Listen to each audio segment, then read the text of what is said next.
Bernard Marcus, co-founder of the Home Depot and billionaire Republican megadonor, has died. Article text. Which is short. Bernard Bernie Marcus, the billionaire Home Depot co-founder and a Republican megadonor, who in recent years became an outspoken supporter of Donald Trump, has died, according to an internal memo obtained by CNN. He was 95. The Home Depot didn't immediately respond to CNN's request for comment.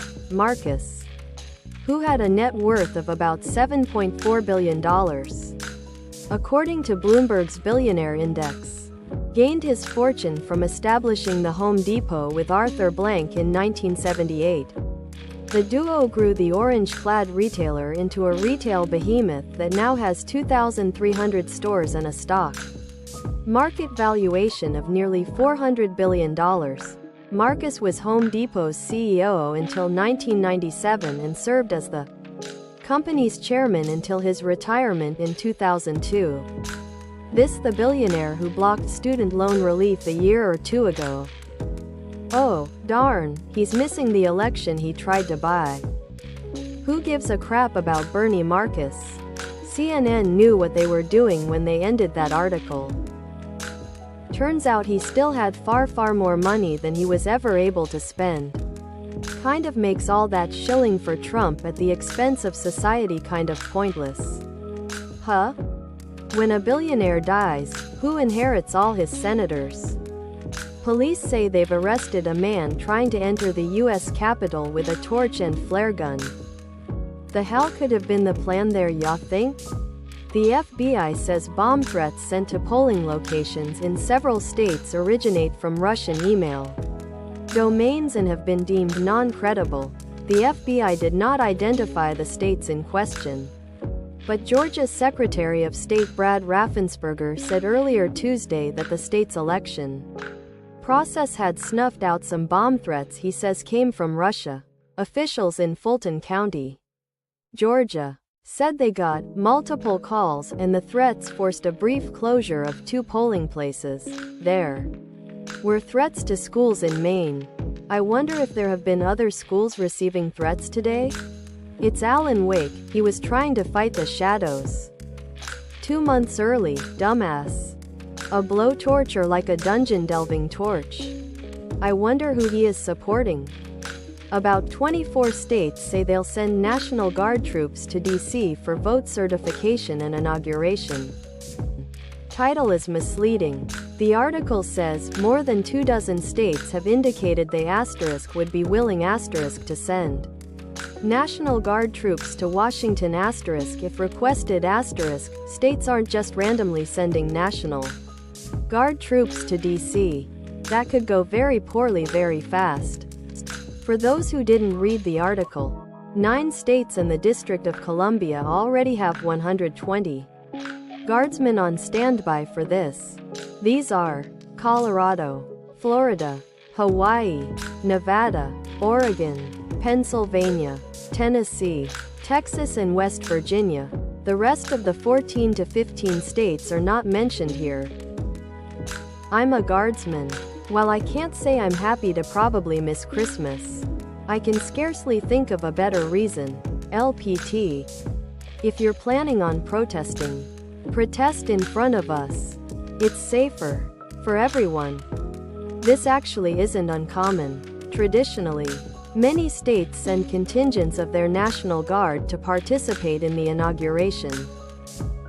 The article mentions cyber missions. What are those? Let's remember that Trump said he requested 10,000 National Guard troops for the Jan. 6 Stop the Steal rally. And Nancy Pelosi denied that request. It's a claim that has been debunked. https www.politifact.com/fact-02/Donald-Trump/no-proof-Trump-00000-guard-troops. JAN 6. News Channel 5 Nashville. Man arrested after trying to destroy power grid in Nashville. Greater than Filippi is charged with attempted use of a weapon of mass destruction and attempted destruction of an energy facility. If convicted, he faces a maximum penalty of life in prison. Good. Keep the domestic terrorist in prison where he belongs. Didn't they have an issue with a truck running into a power station a couple years ago? Greater than as charged. Skylar Filippi believed he was moments away from launching an attack on a Nashville energy facility to further his violent white supremacist ideology. But the FBI had already compromised his plot. Is this the enemy within? Let me guess. Politically motivated? Probably thinking voting machines then wouldn't work, forcing in-person voting to be done on paper, which would harm voter turnout. Now, can y'all not? I'm in town fixing stuff till like 4 p.m. tomorrow. Thanks. Why is it that white supremacists are always the most mediocre white dudes? What supreme qualities does he think he has? What a nut job. A 24-year-old man punches election judge in the face while waiting in line to vote. Police. Greater than at Orland Park Police Headquarters. The Cook County State's Attorney's Office was contacted and approved *****. 2. Counts of aggravated battery to a victim over 60 ****. Class 3 felony. 2. Counts of aggravated battery in a public place. Class 3 felony. 5. Misdemeanor counts of resisting arrest and 1 misdemeanor count of disorderly conduct, said the Orland Park Police Department. Most of these poll workers are retirees. They're not part of some grand conspiracy or deep state. They're grandmas and grandpas doing something honorable.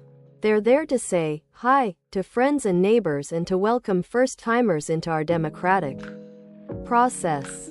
They deserve our thanks and patience.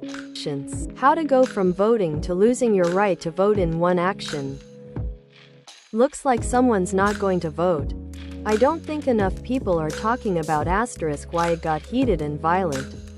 Which is that the people working at this poll location cited the extremely obscure and unfair rule of checks notes, no cutsies. The poll worker who was assaulted said in a phone interview with one of the major networks that he didn't think the attack was politically motivated. He said it was just a young man with anger issues who didn't want to wait in line and resented being told he had to go stand in line. Republican media has created this rot in the USA.